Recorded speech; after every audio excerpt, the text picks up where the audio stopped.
الحمد لله الحمد لله رب العالمين اختص من شاء من عباده بما شاء من فضله العظيم وأفضل الصلاة وأتم التسليم على سيدنا ونبينا ومولانا محمد وعلى آله وصحبه ومن تبعهم بإحسان إلى يوم الدين أما بعد فأعوذ بالله من الشيطان الرجيم بسم الله الرحمن الرحيم الصلاة والسلام عليك يا سيدي يا رسول الله الصلاة والسلام عليك يا سيدي يا حبيب الله.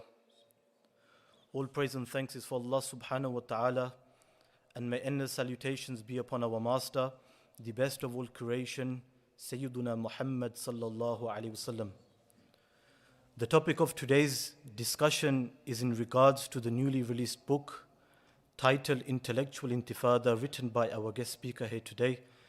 And our guest speaker here today is someone who is no stranger to the town of Watford, someone who has delivered numerous lectures in the past in this masjid and also relating to the subject of the book.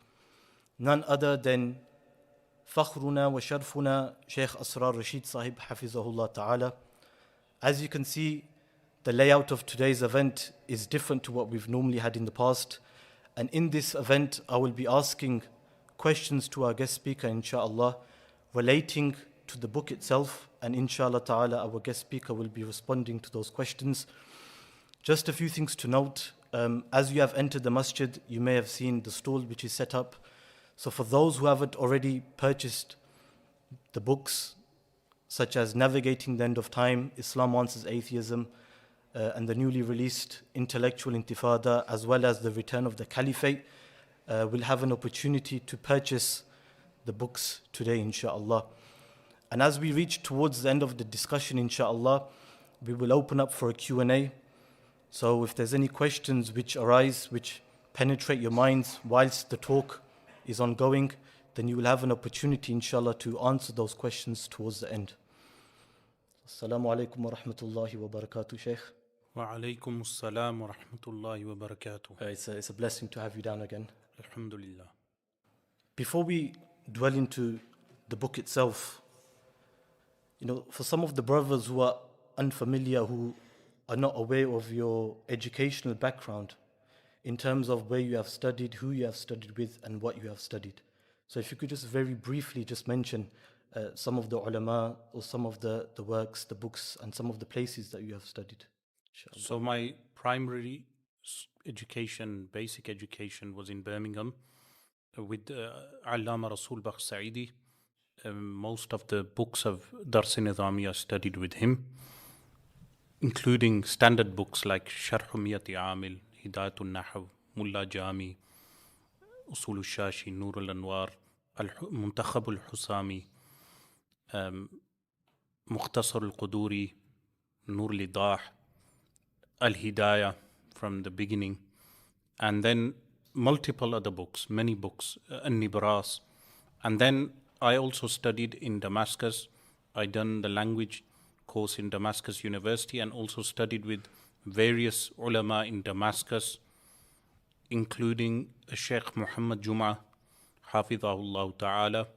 I studied books like Maraq al-Falah, Kashf al-Haqa'iq of Abdul Hakim al-Afghani, and many other books with various ulama in Damascus. And then I came back and then continued studying with Allama Rasul Bakh Saidi and other ulama up until the year 2012. MashaAllah. And if there was one bit of advice that you can give students of knowledge who are present here today in regards to studying the deen in this country, with all of this, trials and tribulations that we are surrounded with, what advice would you give them? The main advice is perseverance. So a person should have perseverance in studying. There are many people who say they intend to study the deen of Allah, but they burn out after a year. So al-istiqamah, perseverance, is the main key to studying the deen.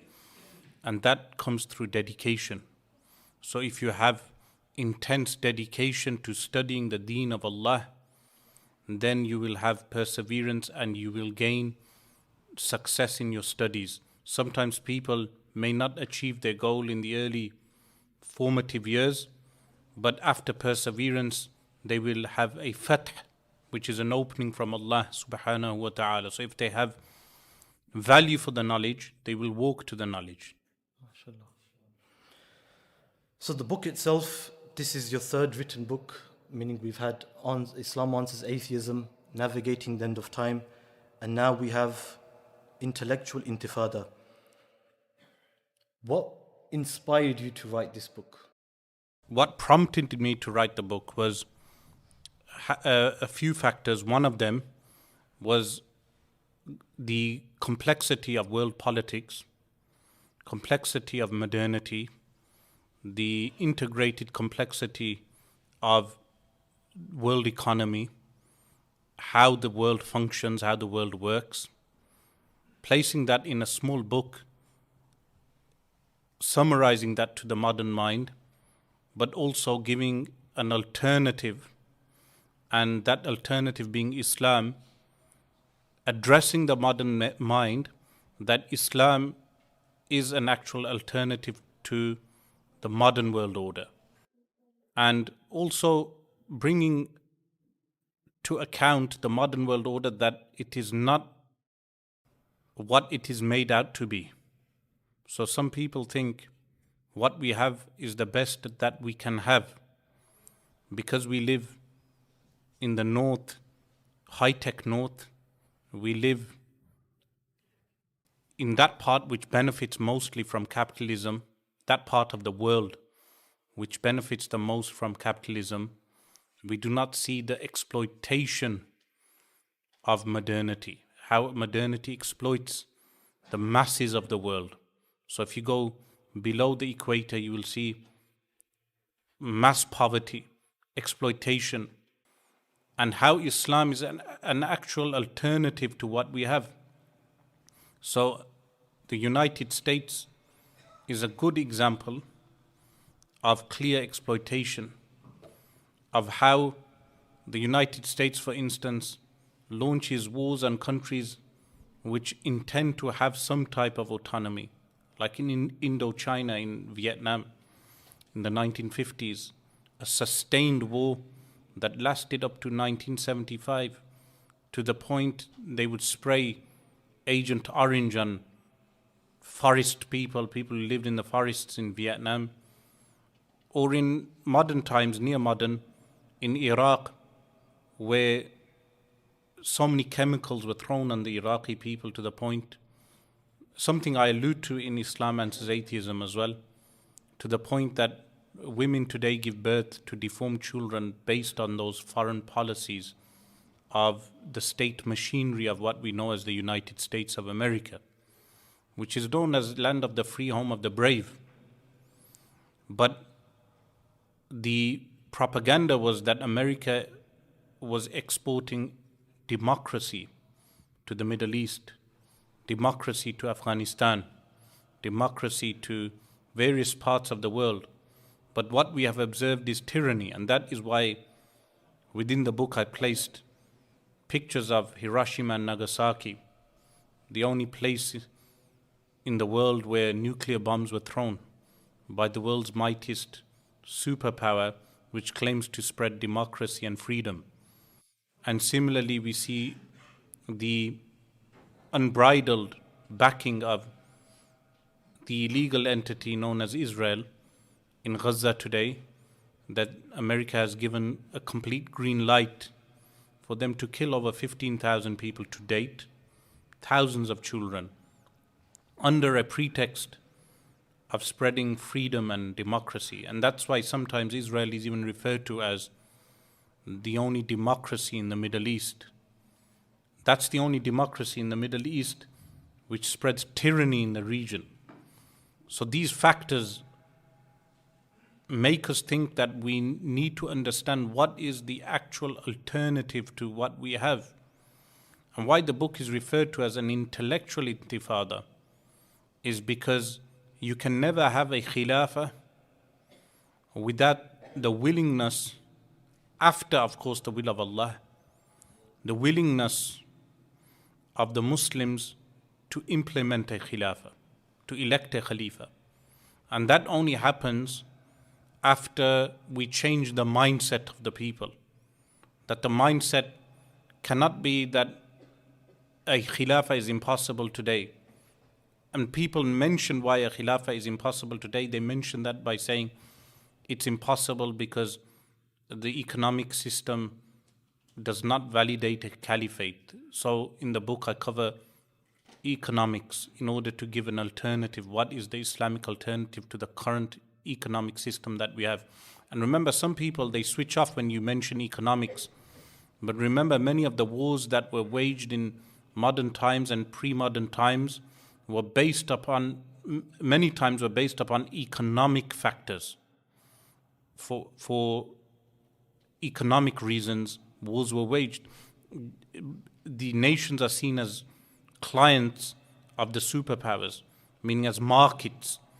And if those markets are not willing to comply with the superpowers, then the superpowers will take action on those markets. So even the current war, Benjamin Netanyahu intends to make a corridor, economic corridor between UAE, from UAE to Saudi Arabia, from Saudi Arabia to Jordan, from Jordan to Israel, from Israel to Europe. Because then from the Mediterranean you can have ports in Haifa and these areas, ports that then export so many things. And remember, Egypt is a part of that because you have the Suez Canal which runs through Egypt.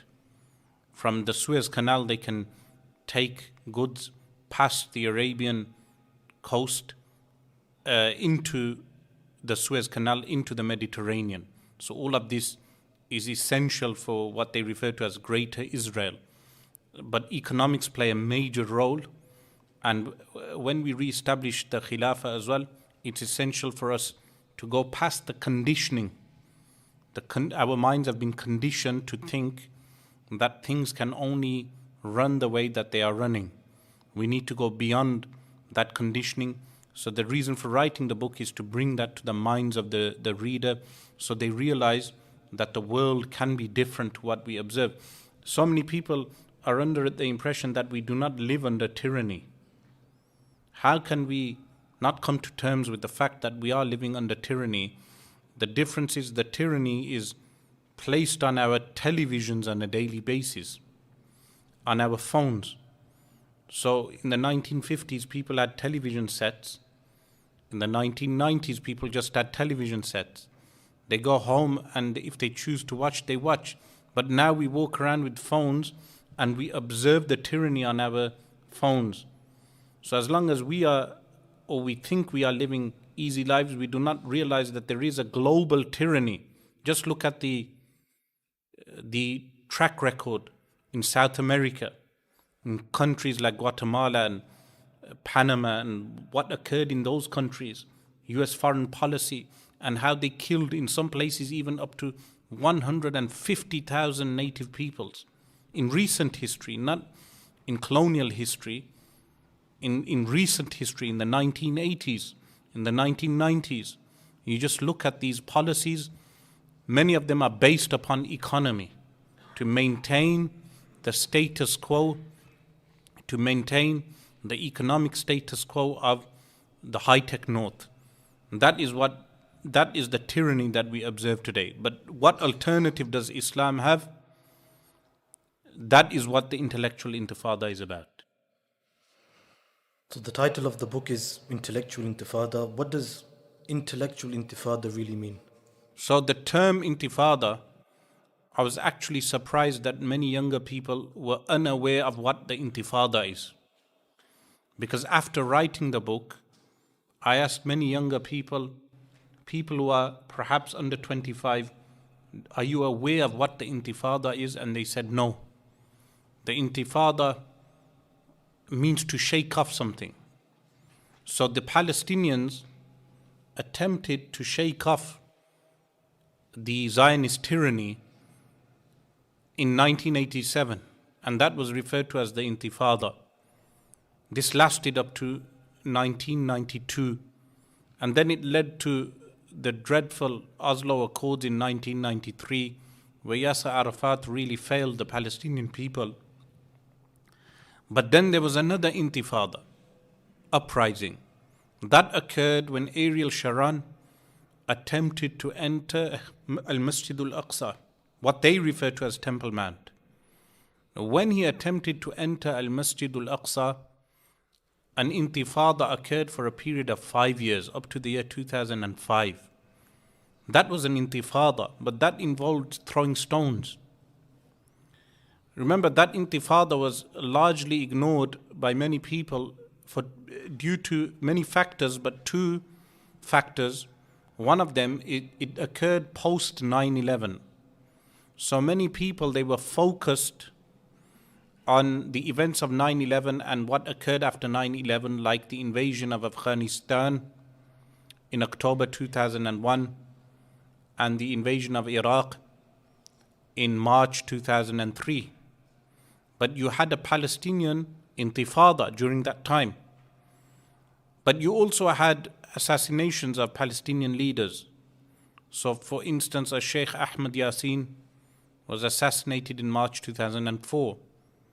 And Rantisi, Abdul Aziz Rantisi, was assassinated 1 month later. Prior to them, in 2002, prominent Palestinian leaders were assassinated. All of this was going on post 9/11.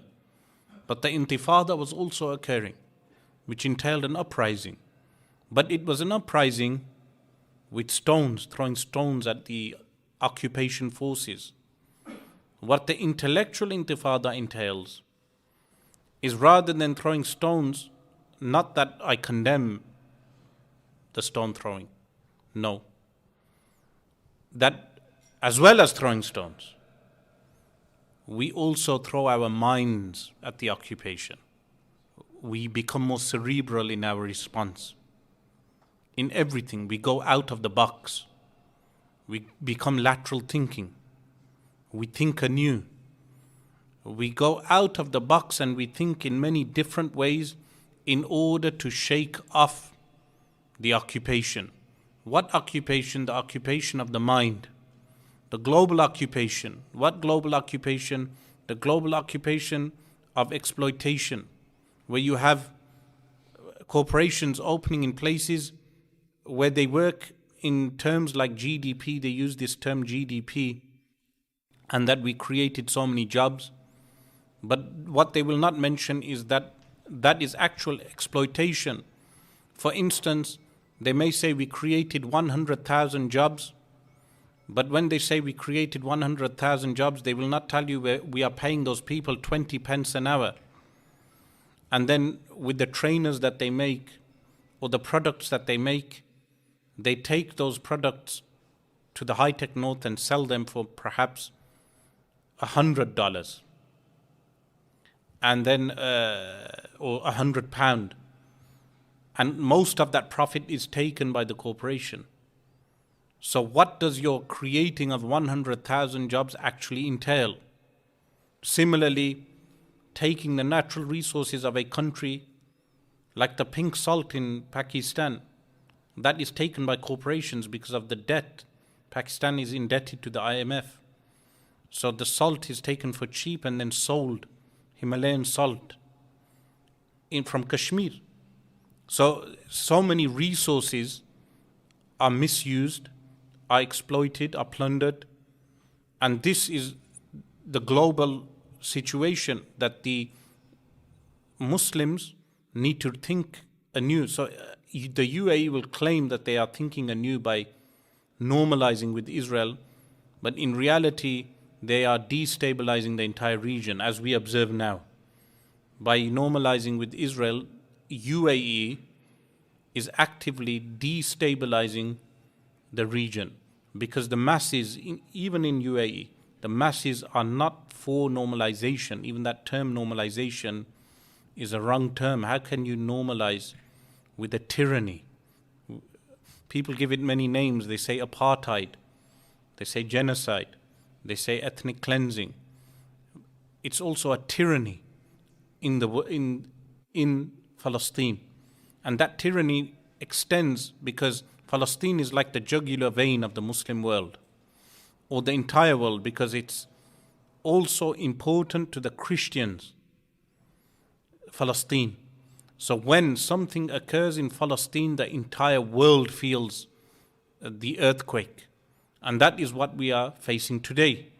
That when there is a despotic rule in that region, then the entire world feels the pain for that region.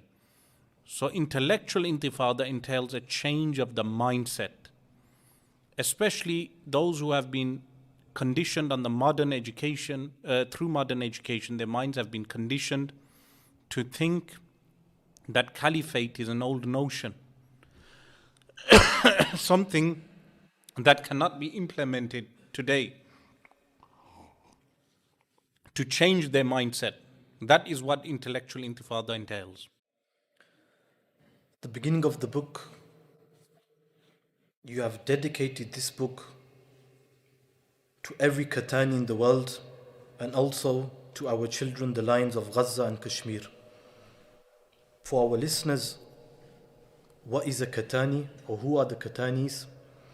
And is there a reason as to why you have dedicated this particular book to the children of Gaza and Kashmir?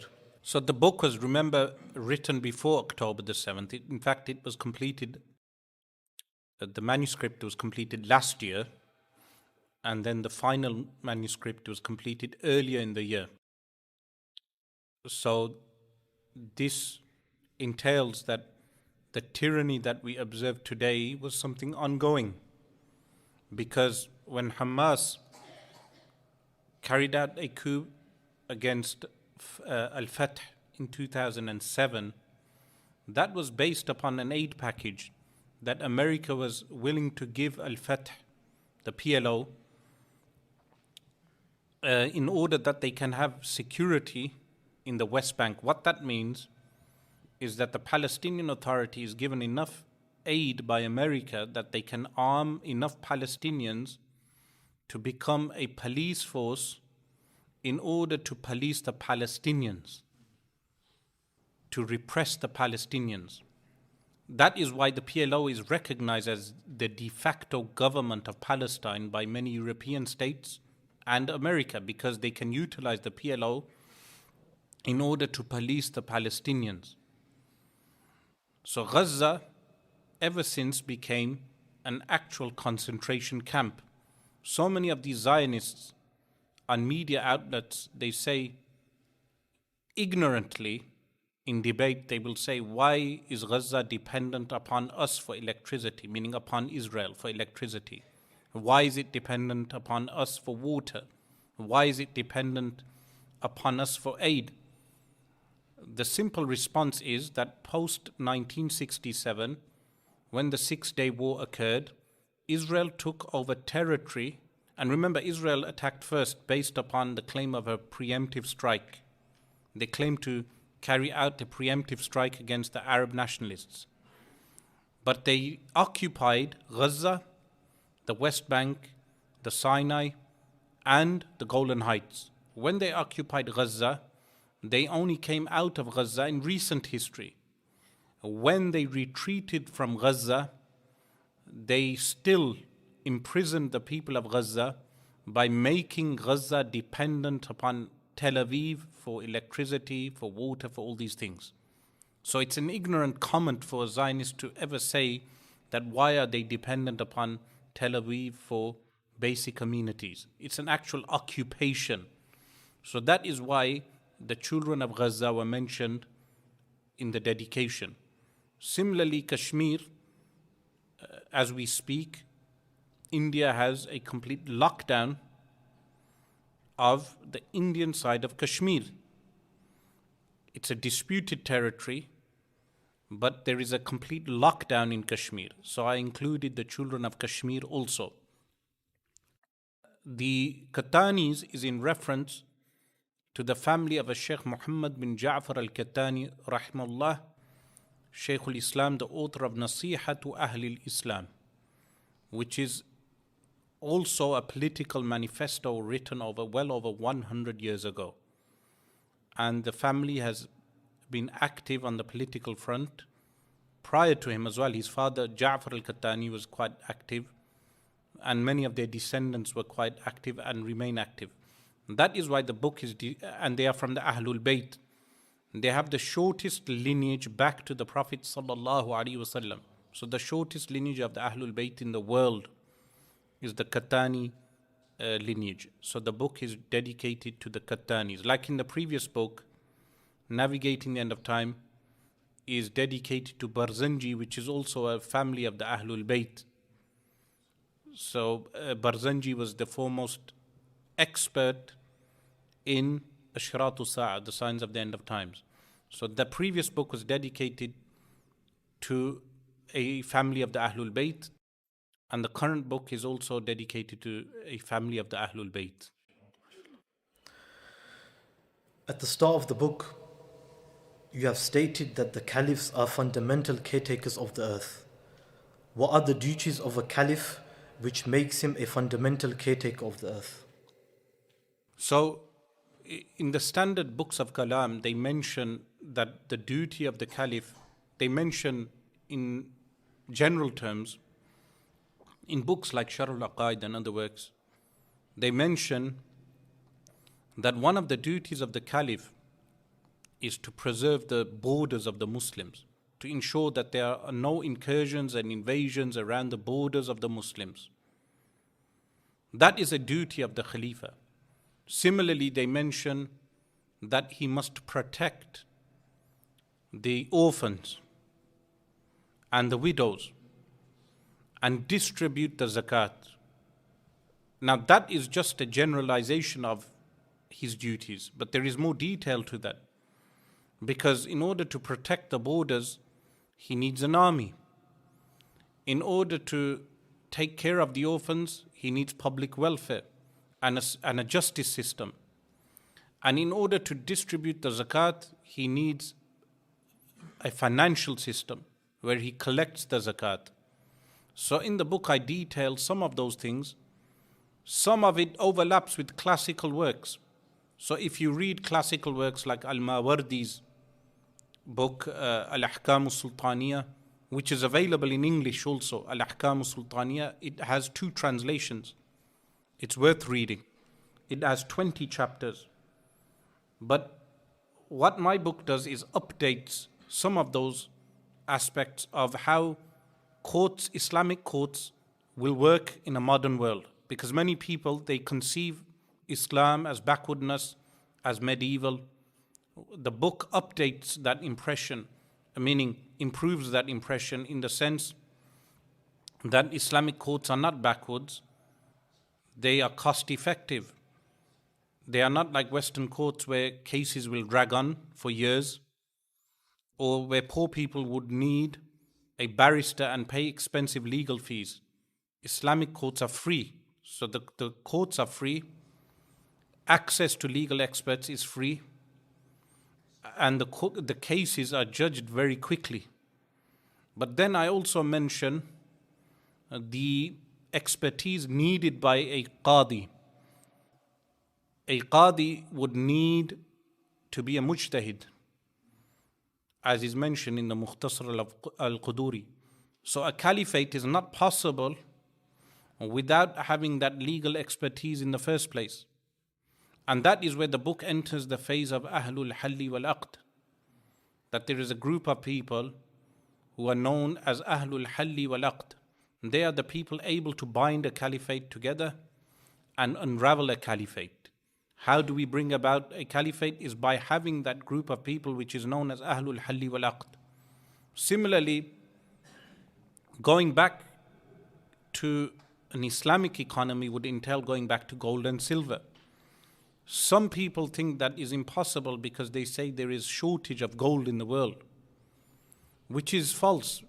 In America, in Fort Knox, they have something strange, which is that you dig up the gold in South Africa. 40% of the world's gold is from South Africa. You dig up the gold from the ground and then you place it back into the ground. So what was the purpose of digging up the gold in the first place? So in Fort Knox, they place bundles of gold, huge heaps of gold back into the ground. Why do they need all that gold reserve if gold was so unnecessary for the economy? But I do address also Churchill's return to gold post World War I, which was premature because Britain had a shrinking economy in 1890. The economy was shrinking. Why? Because Britain had competition. The British Empire had competition.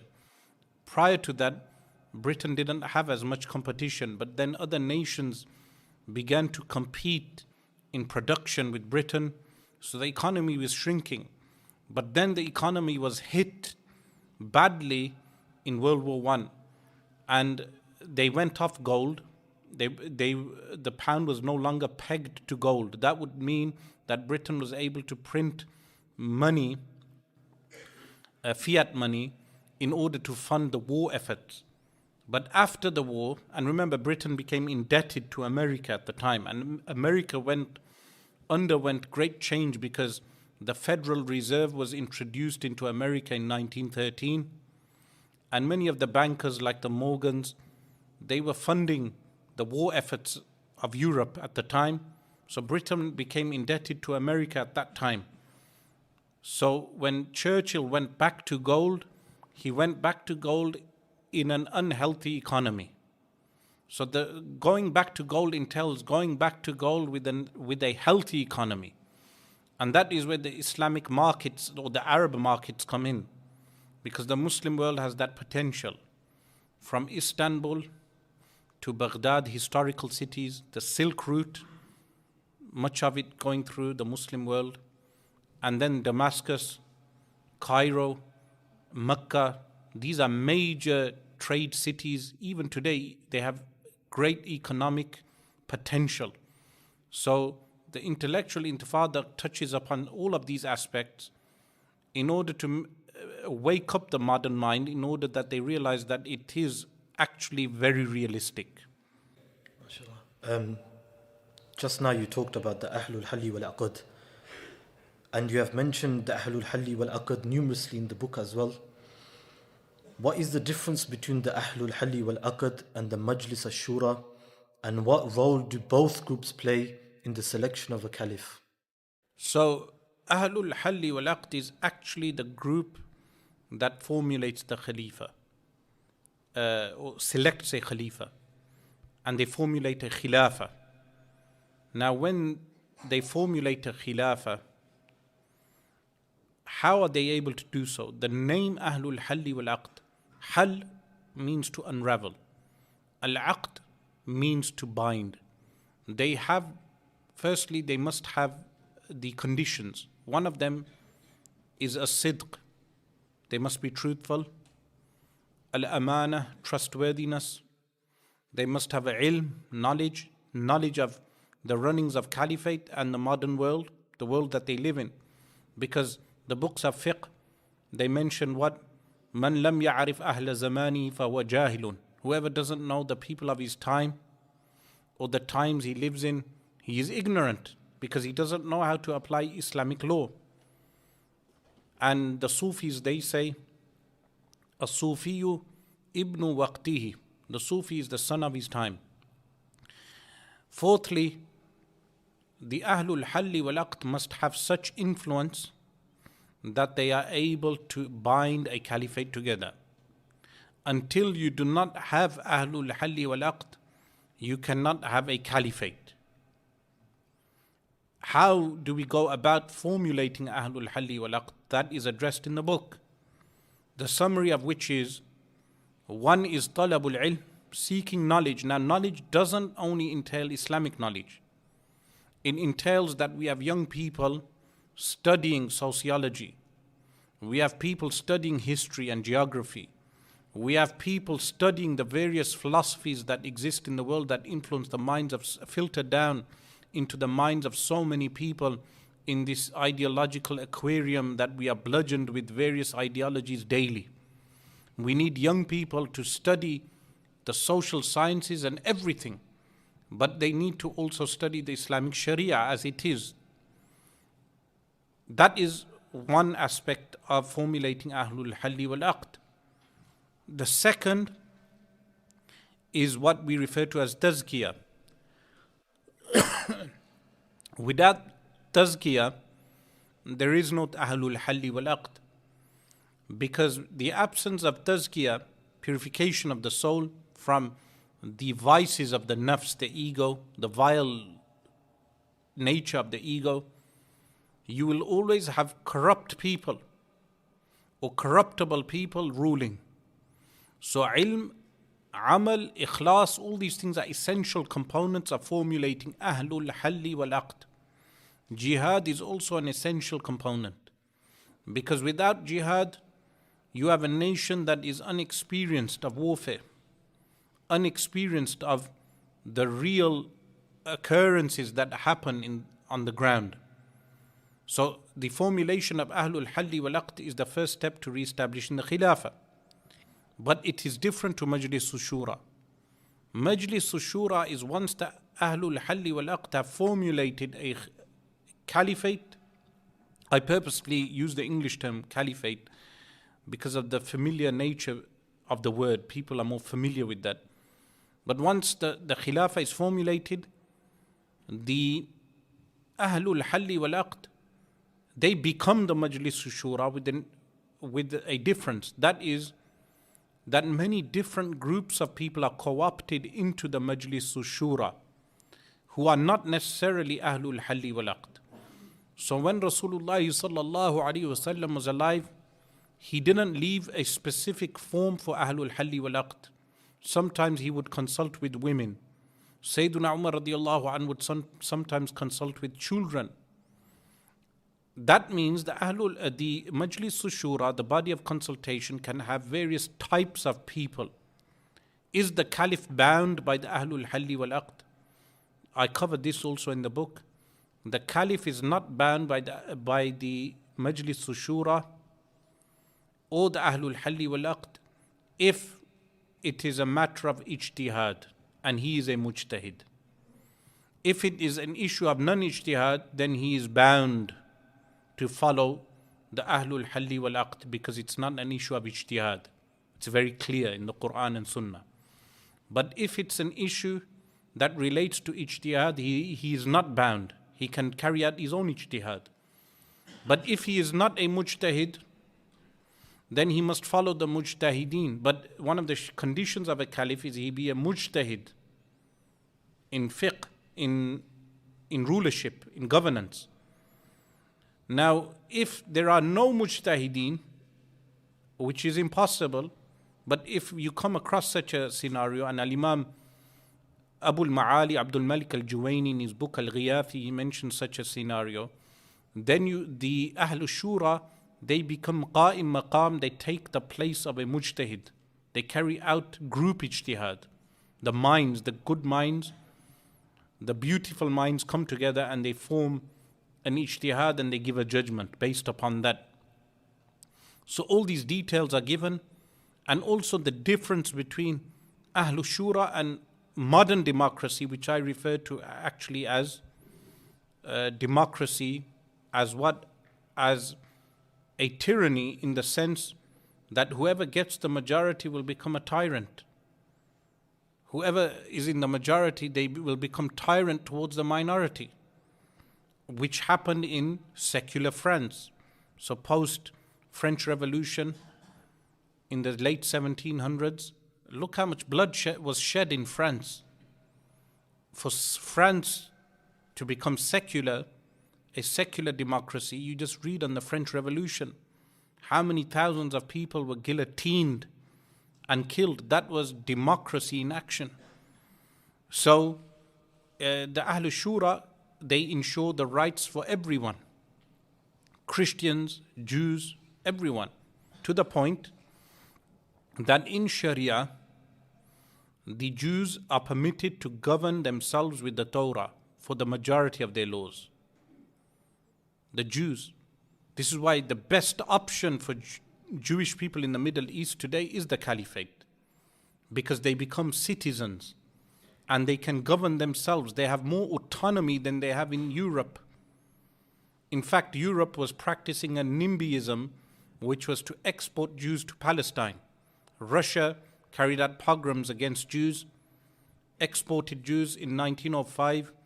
Arthur Balfour, who later would write the Balfour Declaration, he introduced the Aliens Act here in the UK. Why? To stop Jewish immigrants. But we, the Muslims, will welcome the Jewish people. We will welcome Christians. They can live as what? Ahlul Dhimma.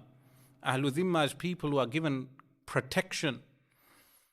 All they do is pay the jizya. Those who are able to afford, they pay the jizya. And they live as citizens, being able to judge according to the Torah within the Muslim world. This is something unfound. You will not see this being mentioned in the modern media. That is what the Caliphate actually proposes. So many Israelis are conditioned today to fear the Caliphate or to fear Islam or to fear the Muslims. They are not told that Islam actually has given you so many rights, to the point that many Middle Eastern Jews were living in peace with Muslims up until recent times, when Mossad created an environment of fear amongst Middle Eastern Jews, that they were forced to migrate from Middle Eastern countries to the Israeli entity. And now they have become so unsafe living there. They are unsafe. The only solution for them is that they live under a caliphate. When they live under a caliphate, they are autonomous with their Torah to judge themselves according to the Torah. And they are autonomous in most things, unlike France, for instance. In France, you cannot wear a crucifix to work. You cannot wear the Star of David to work. You cannot wear the hijab in so many places. That's a secular democracy. So all these kind of differences are summed up in the book. Some ulama, scholars, and some Islamic historians state that the Ottoman Empire was not an Islamic caliphate. So was the Ottoman Empire an Islamic caliphate? Yes, the Ottoman Caliphate was a caliphate. It's a caliphate. Why some of them deemed it just a sultanate is because they said they are not from Quraysh. But Al-Imam Abdul Ghani al-Nablusi, rahimahullah ta'ala, he deemed them to be from Quraysh. He wrote an entire book on this. I give citations from the book in my work, Navigating the End of Time. They were a caliphate, and the caliphate actually extended from Al-Khilafatul Rashida, Al-Khilafatul Rashida from Abu Bakr as-Siddiq radiyallahu an, up to Al-Imam Al-Hasan radiyallahu an, and people also include Muawiyah radiyallahu an. Post Muawiyah radiyallahu an, you had what is known as the Umayyad dynasty, Banu Umayyah. Then from Banu Umayyah you had Banu al-Abbas, the progeny of Abbas. Then through an extended period, which includes the period of Salahuddin, the Mamalik, they all gave oath of allegiance to the Caliph in Baghdad, and then after the sacking of Baghdad by the Mongols, the Caliphate was transferred to Egypt. And then Sultan Salim, he formally announced the Caliphate after taking the Caliphate from the Abbasiyun. That extension of the Caliphate lasted up until the time of Sultan Abdul Hamid II in 1908 and 1909, when the Young Turk movement, they toppled Sultan Abdul Hamid. And then you had the formal abolition of the Caliphate in 1924. Through that extended period of time, no one is claiming that the Caliphate was a utopia. Far from it. And no one is claiming that every Caliph was a righteous Caliph upon the prophetic model. But what we do claim is that the Caliphate was something that kept law and order in a huge area of land from West Africa all the way up to what is known as Afghanistan. In that region, there was law and order better than what we have today post 1924 and post Sykes-Picot and all that history which many of you will be familiar with. So the Ottoman Caliphate was a caliphate, and the caliphate lasted around 1300 years, and Rasulullah sallallahu alaihi wasallam prophesied its return into Jerusalem, that the Caliphate will be transferred from one city to another. So it started in Al-Madinah Al-Munawwarah. Then it went to Damascus. From Damascus, it went to Baghdad. From Baghdad, it went to Constantinople. That's 4 cities. The 5th city that is mentioned is Jerusalem. And that has not yet occurred. And that will occur in the near future, inshallah. No, we were just talking about sultans. What's the difference between a sultan and a caliph? The terms can be interchanged. Sometimes they may refer to a caliph as a sultan or even a malik sometimes. But the technical term is khalifa. Now, a khalifa has conditions. One of them, he must be from Quraysh. If there are 2 people who have all the qualities of a caliph, one of them happens to be Qurayshi, the Qurayshi is given preference. So, if there is no Qurayshi with the qualifications, then you go to a non-Qurayshi. But there is ijma'. If there is the Qurayshi who has all the qualifications, you go with the Qurayshi. Because the hadith states, Al-a'immatu min Quraysh. The imams are from Quraysh. Those conditions are the conditions of a caliph, which are mentioned, that he must be from Ahlul Ijtihad in governance. He must be male, healthy, his eyes are functioning. All these conditions are mentioned. A sultan, on the other hand, is a ruler who doesn't have all the conditions of a khalifa. But a ruler can sometimes give bay'ah, oath of allegiance, to a khalifa.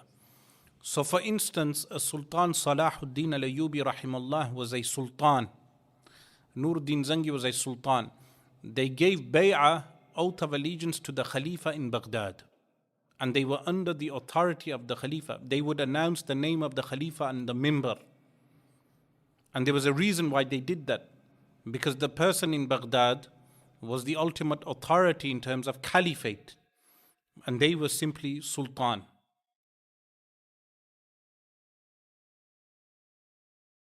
In the book, you've talked about how Muslims are governed by the law of Allah. What response would you give to those individuals who believe that the law of Allah entails backwardness? See, claiming that the law of Allah entails backwardness is actually not believing in Allah. Because as Muslims, we believe Allah subhanahu wa ta'ala is Al-Alim Al-Hakim.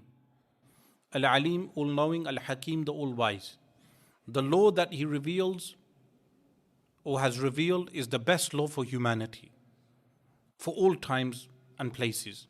So a denial of that entails kufr, unbelief.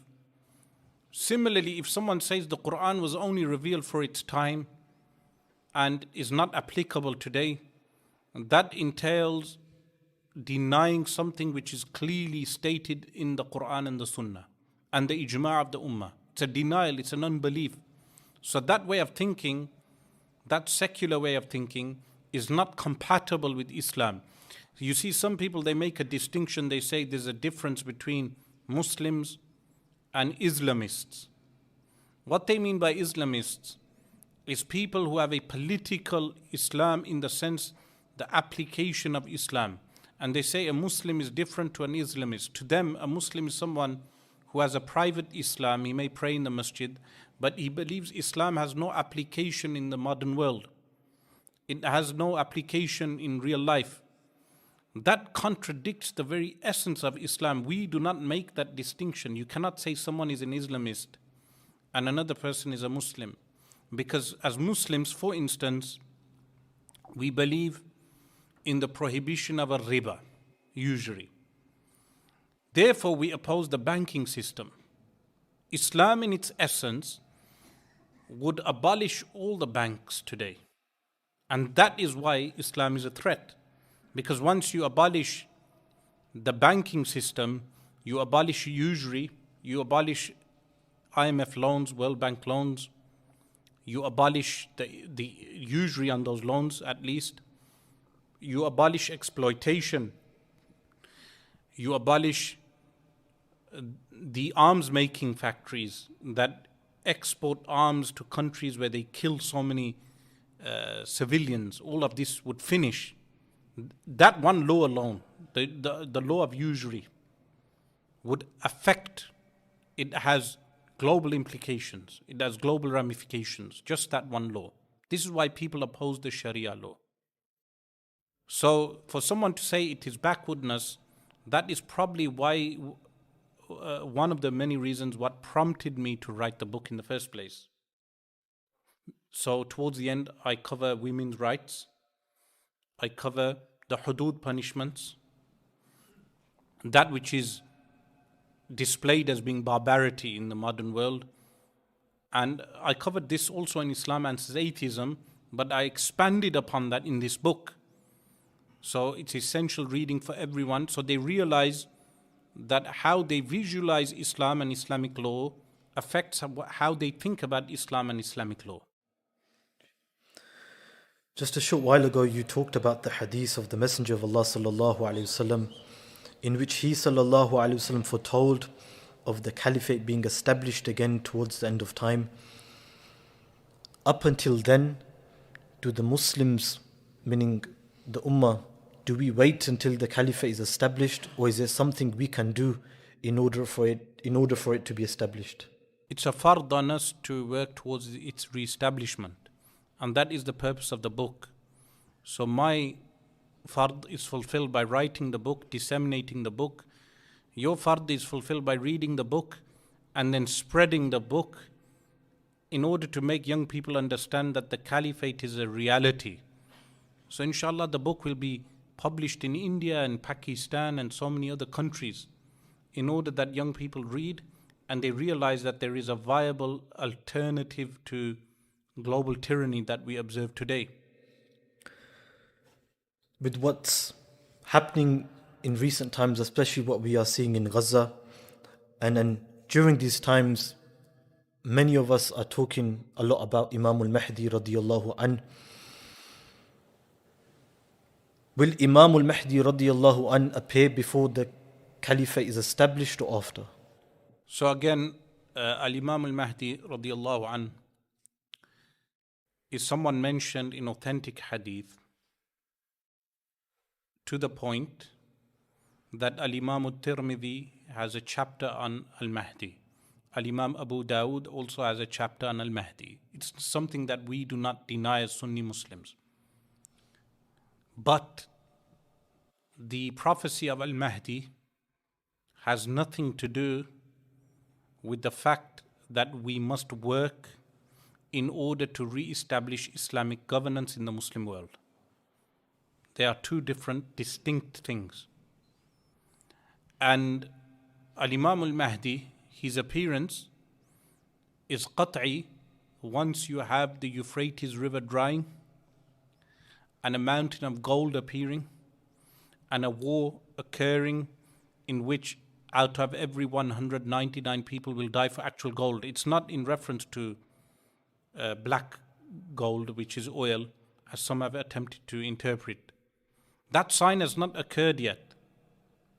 So prior to that, it's fard on the Muslims to shake off tyranny, to shake off oppression, to shake off the occupation forces, to remove the occupation in Palestine and to re-establish Islam, to finish off nation states that are subservient to globalist capitalism, to the banks, to the arms manufacturers, because that is what they are in effect. You look at every nation state, some of them are NATO members.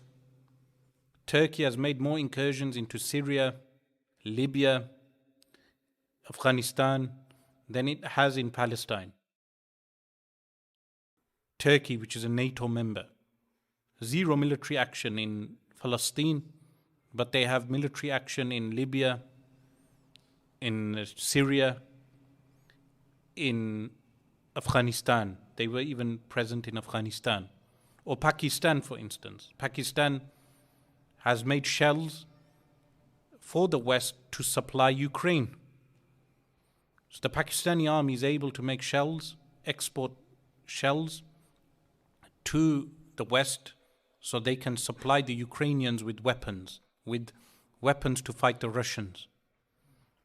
Pakistan takes part in yearly arms sales that occur in the UAE. Like other militaries, they meet up in the UAE, they have arms exhibitions, and Pakistan is an arms exporter. It exports arms, the Pakistani military. Yet Pakistan may have killed more Bengalis, Palestinians in Jordan. Pakistan, General Zia al-Haq, before he was general, was involved in the killing of Palestinians in Jordan. Pakistan was involved in the killing of Bengalis because they had 2/3 of the majority in parliament. So Pakistan has killed people in Waziristan, in Balochistan, yet zero military action in Palestine. Similarly, you have Jordan, which does not open its borders for the Palestinians to return back to the West Bank. If they simply opened up the border, you would have hundreds and thousands of Palestinians just pouring into the West Bank. Why is Israel fearing this? Because it changes the demography of Israel. When they have majority Arabs within what they refer to as Israel, it undermines what they refer to as a Jewish state, because the majority will become Arab. So they do not allow those Arabs who left in 1948 in what is known as the Nakba, when over 700,000 Palestinians left Palestine because of what became known as the IDF, the repression and the murder, the horrific murders that occurred at that time. So Jordan seals up the borders. Similarly, you have policies of Egypt, where Egypt carries out similar policies, closing the borders, not allowing the tunnels so supplies can enter Gaza Strip. All of these are nation states that are post-colonial, especially post-World War II, because it's cheaper for the West and other nations to leave people behind who govern those countries, who carry out whatever is in favor of those countries. It's cheaper for them after World War II, because the world became so destroyed after World War II that they were unable to administer these countries any longer because of the population boom. Population boom occurred in all these countries. It becomes very difficult to govern so many millions of people. So it's better to leave a government in place like you have in Egypt and other places. And then you have the King of Morocco making concessions in order that America and Israel recognize the Western Sahara as Morocco. He has recognized now formally Israel. So all of this is the ground reality of what we are observing. Just a final question before we open up for a Q&A, inshallah. How can the Palestinian people gain an opportunity to live a better life? The Palestinians should not be isolated and be alone. The struggle is not Palestinian. It is a Muslim struggle. From Indonesia and Malaysia all the way to here, Britain and America, the struggle must be reframed. It's a Muslim struggle. If internationally Jews are permitted to go and relocate in what they refer to as Israel, then internationally Muslims should change the mindset and relocate in Palestine. Meaning, why is the Palestinian Authority not allowed to give out citizenship? Imagine they gave out citizenship for people to repopulate East Jerusalem. How many Muslims would migrate to East Jerusalem alone? So firstly, we reframe the entire struggle from a Palestinian struggle to a Muslim struggle. That is the very first way of achieving victory. So secondly, there are many other things that they can do on the ground.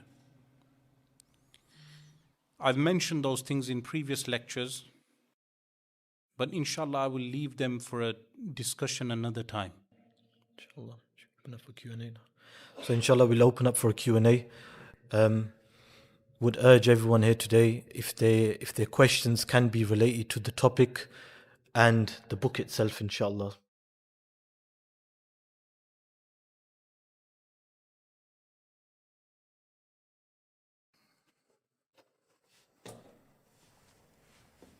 Anyone? Yes. Mentioned in Caliphate that if you an army to protect borders, what kind of weapons would you use? See, even in my book, I condemn weapons of which are indiscriminate would be barred. So Muslims do not need nuclear proliferation. We do not need nuclear weapons. And some people, they claim that nuclear weapons are in fact a deterrent. That's not true. So nuclear weapons would be totally a no-no for Muslims. Similarly, missiles which destroy indiscriminately would be outlawed. Or cluster bombs that throw bomblets in places and kill indiscriminately.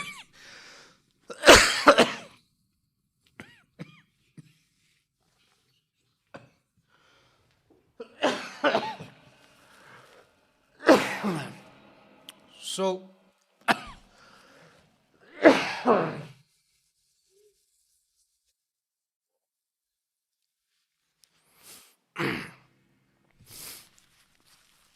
international agreements that were written out post World War II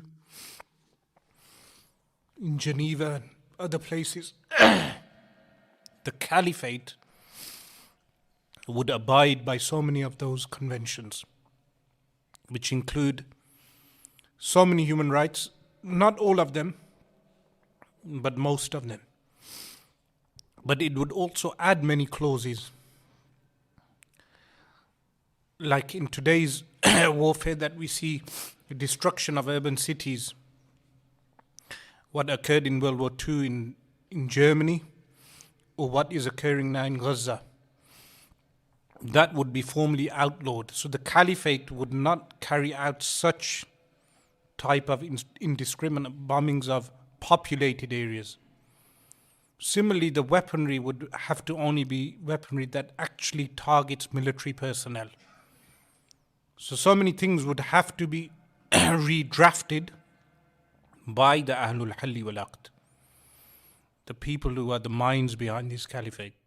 They would have to redraft so many things that have become common convention today, that we think of them as the norm, but in reality, like mustard gas or phosphorus, these type of things.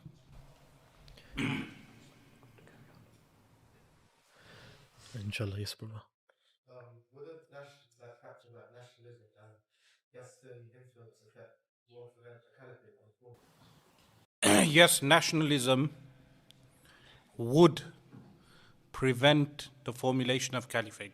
And that's something I address in the book, that pre-nation states you had the likes of Nuruddin Zangi, a Kurd, a Turk, and Salahuddin, who was a Kurd, with a majority Arab population.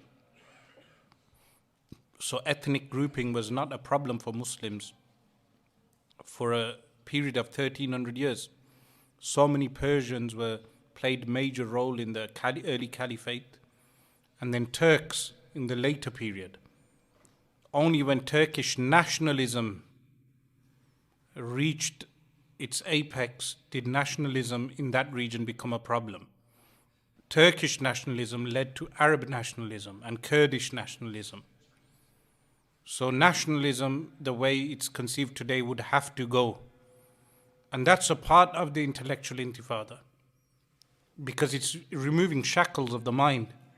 How many young people have been raised into thinking that the Pakistani army is invincible and works for Islam.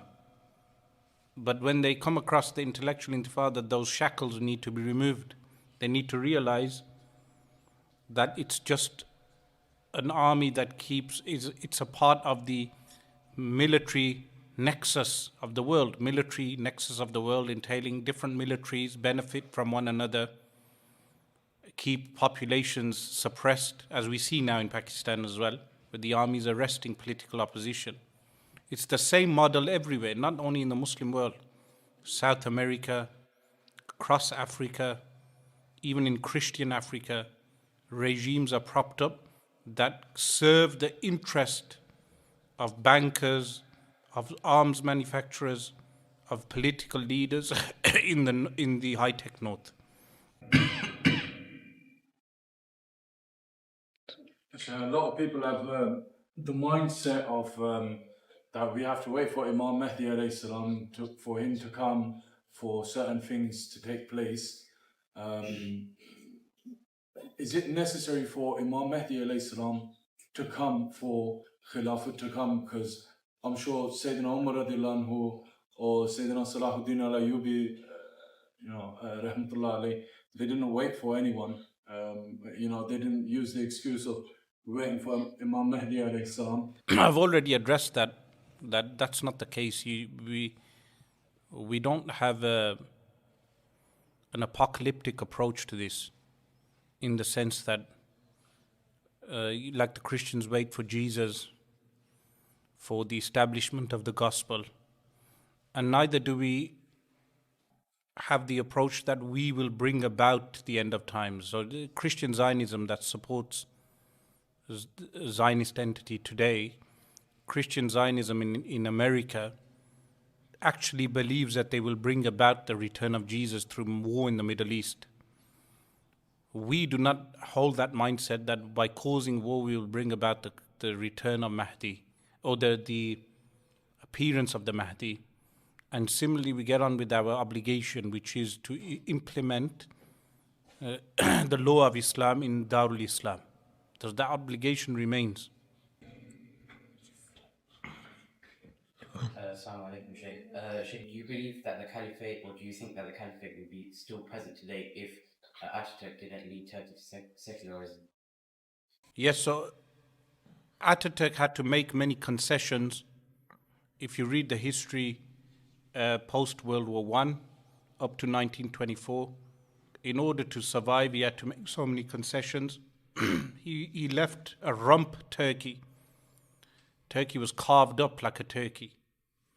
And the Caliphate, so many of the lands, like they did not fight for Palestine when General Allenby entered Palestine in 1917.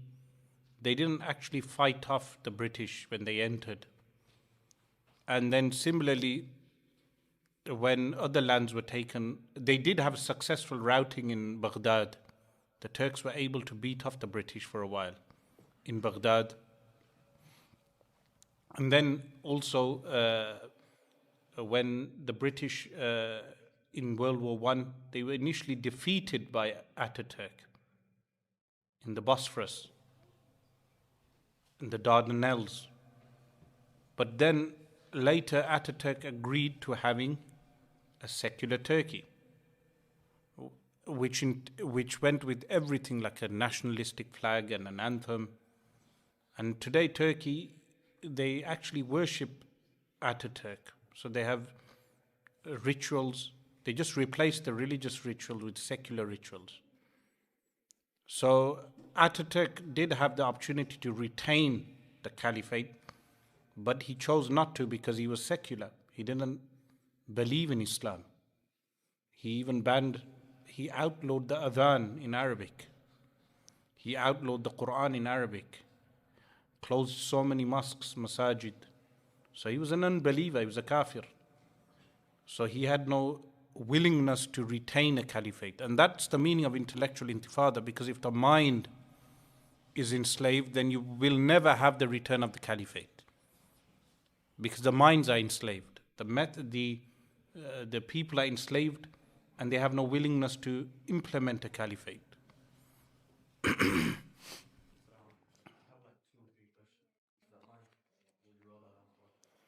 Ask one first. You've already done one, so one's gone now. Okay, main question is basically, do you believe basically that the establishment of a Khilafah, I know you mentioned by being Farq, but is it an essential part of the deen? In a sense, some thinkers have said basically that um, an individual Islam is basically incomplete if he's not working towards the establishment of a Khilafah. It's not ma'loom fi din bid darura. It's a darura inda ahli sunnah. So it's a darura inda ahli sunnah, and the obligation is upon the ahlul halli wala. In regards to nationalism as well, what do you think is the most effective way of getting rid of nationalism amongst different Muslim countries and coming closer towards the Caliphate? To instruct them in Islam and to avoid national days. So there are people who in mosques, they for some reason they celebrate 14th of August. So these type of things you don't bring into the masjid. It doesn't matter what. It's just a passport and an area. That's all it is. Pakistani is not an ethnic group. It's not an ethnicity. So even in these forms they give you, and they have ethnicity, and they have a box to tick, and they have Pakistani. When did Pakistani become an ethnicity? It's not an ethnic genetical makeup. There's so many different languages in Pakistan. It's a nation state. Similarly, with all the so many of the other, some of them have a homogeneous genetic group, like Bangladesh. Bengali is an actual genetical group. Pakistan isn't. People know of the diversity found in Pakistan alone. So, unless Pakistan reformulates itself as Greater Pakistan and becomes an actual Islamic caliphate, that would mean getting rid of so much paraphernalia, getting rid of the current constitution, and having an overhaul, which doesn't seem possible at the moment. So inshallah, I've got a message sent over. How do we unite as a ummah? How can this be achieved in the current climate of or with Muslim armies under the leadership of Western puppets? You're not going to have the Muslim majority armies taking any military action. That's not going to happen. But the idea behind the intellectual intifada is to change the mindsets. So the first step is reading the book and then spreading the ideas of the book like a virus. Spread it faster than COVID-19. No questions? Yes, bro. Make this the last one, yeah? Go on. Okay. You mentioned the importance of mujtahids in terms of revival of the caliphate. I had a question. I was going to ask, what is it that makes someone level of a mujtahid? What kind of qualifications do they need? And does that change in terms of the scenarios like pre-caliphate and post-caliphate? So a mujtahid is anyone who can deduce a ruling of fiqh which has never been deduced. So for instance, you have a new issue arising, like let's say, what's the ruling of an astronaut when he goes on the moon? Does he have to fast? Does he have to pray?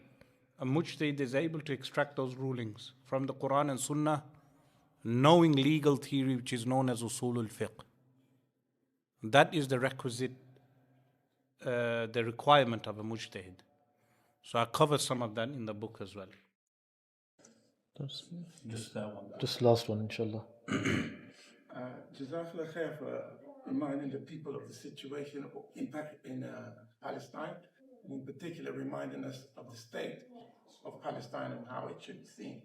My question is linked to that in the sense that at the moment the Muslims are rushing towards the call by many non-Muslims to march up and down and to actually call for solutions to the problem that's happening.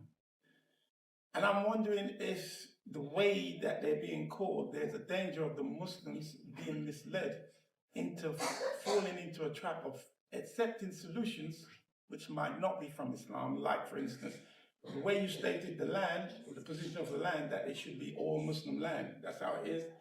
That the Muslims fall into the trap of believing that Israel or the Zionist state is something that should be permanent. If they follow this trap that is being set up for them by the West in terms of calling for a two-state solution, I wonder what your opinion is. So two-state solution is a scam. I mentioned that in the book. It's a scam because they say pre-1967 borders. When Israel was declared in 1948, the UN gave 55% of Palestine to the Israelis. 55%. How could 55% of Palestine be given to people who are not even from Palestine? So there are two aspects of this. One is the biblical claim to the land. If they're going to make the biblical claim, their argument will not stand, because we can argue from the Bible and demonstrate two things. One is that there is no actual covenant. The Abrahamic covenant is based upon conditions, so they don't fulfill that. The Abrahamic covenant was based upon conditions, not a racial superiority. Secondly, the Ashkenazi Jews are not even Semitic. There are people sitting in this masjid who will have higher Semitic genetic than Benjamin Netanyahu. If you've done a DNA test with some of us, our Semitic DNA would show more than Benjamin Netanyahu. He's not Semitic. So the biblical claims are finished. Then you have the secular claim to the land. The secular claim is that they purchased land and they renewed the farms, and in the early 1900s. No one is saying we take land away from Jews who purchased land in a fair way or renewed land. They can keep that land as private ownership. But we are referring to the land that has been taken illegally, forcefully, from so many Palestinians. So the two-state solution for us is not an actual solution. The solution is only khilafah. There can only be a khilafah because it will guarantee safety for every group.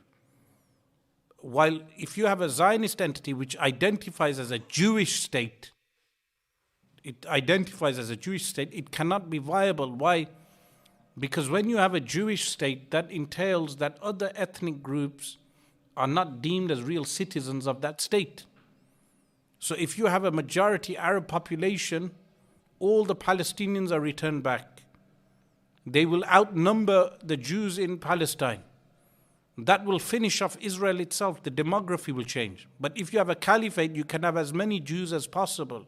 It doesn't matter to us whether Jews live there or Christians live there.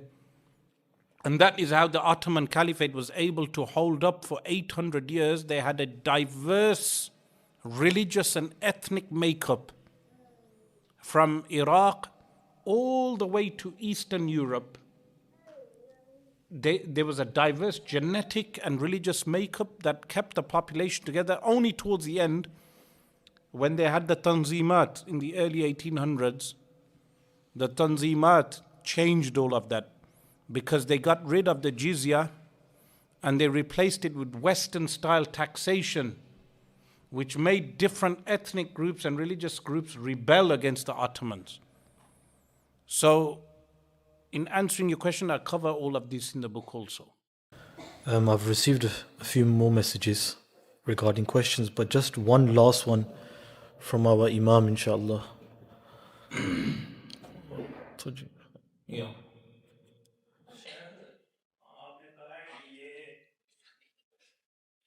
जब इस्लामी connect होगी तो दूसरे जो मजहब वाले लोग हैं वो अपने मजहब के मुताबिक वो अपने इश्यूज सॉल्व करवा सकते हैं। आजकल हम देखते हैं जो सेकुलरिज्म हर तरह का इवन मुसलमान भी जो है वो मतलब बराए नाम तकल्लुक इस्लाम के साथ हैं। वो जो दूसरे लोग सेकुलरिज्म की तरह अभी कंपेयर कर रहे हैं कि वो जो ज्यूज हैं क्रिश्चियंस हैं मतलब जो ये priority secularism toward upon their religious. How these usually result in So the question is regarding secular people in a caliphate. The concession of ruling according to your own law is for the Christians and the Jews and people of other faiths. So if they go back to their religious books, then they are permitted. Otherwise, the secular people would have to live under one of these laws. They would have to live under one of, they would have to choose a law. They would have the option to go back to Islamic law or the biblical law. In most cases. So before I request, I think we'll close now, inshallah, for Q&A. Do you think the current governments in Saudi Arabia, Jordan, and that they are the real problem for Palestine? No, I believe the bankers are the problem. The finance, bankers. If the government, for instance, real problem, they don't actually. They're all indebted to Western finance. I mean, they couldn't even remove their investors. Big. Unlike South Africa and a few other countries, they remove their investors and cut the price. These guys. South Africa has a different position because of apartheid. Because of apartheid, they take a stern approach to these issues. But generally, I believe the autonomy of the Muslim states is undermined because of their financial indebtedness to bankers. And many of those bankers are Zionists. MashaAllah. Before I request our guest speaker to finish off the event today with... Okay. It's obvious from reading the book that we need the intellectual intifada. All of us need to wake up to what's going on in the world. Within the book itself, you actually talk of life almost as if it's a utopian scenario, the perfect way from a bygone era. If the scholars and the learned people now cannot come forward and set up a khilafah, what's the way forward for the layman like us? Well, in the book, I actually mentioned that life is not a utopia. If you remember the line, I have specific... Yeah, I mentioned that it's not a utopia, and Caliphate is not a utopia as well. I actually refute that concept. And if the ulama are not uniting on reformulating a caliphate or the leaders, then the layman has nothing to worry about, because he would just have to worry about his daily life. Meaning there's three levels. There's people of governance, there's people of ilm, and there's the lay person. The layman wouldn't have to worry about these issues then, if the ulama and the leaders are not dealing with it. So inshallah, before the final dua, I'd like to thank our guest speaker for taking the time out today to bless us with his presence, with his knowledge, with his time. May Allah subhanahu wa ta'ala preserve the Shaykh. May Allah subhanahu wa ta'ala make today's event a means for us in order to come closer to Allah subhanahu wa ta'ala, inshallah. And may Allah subhanahu wa ta'ala help us in every affairs, inshallah.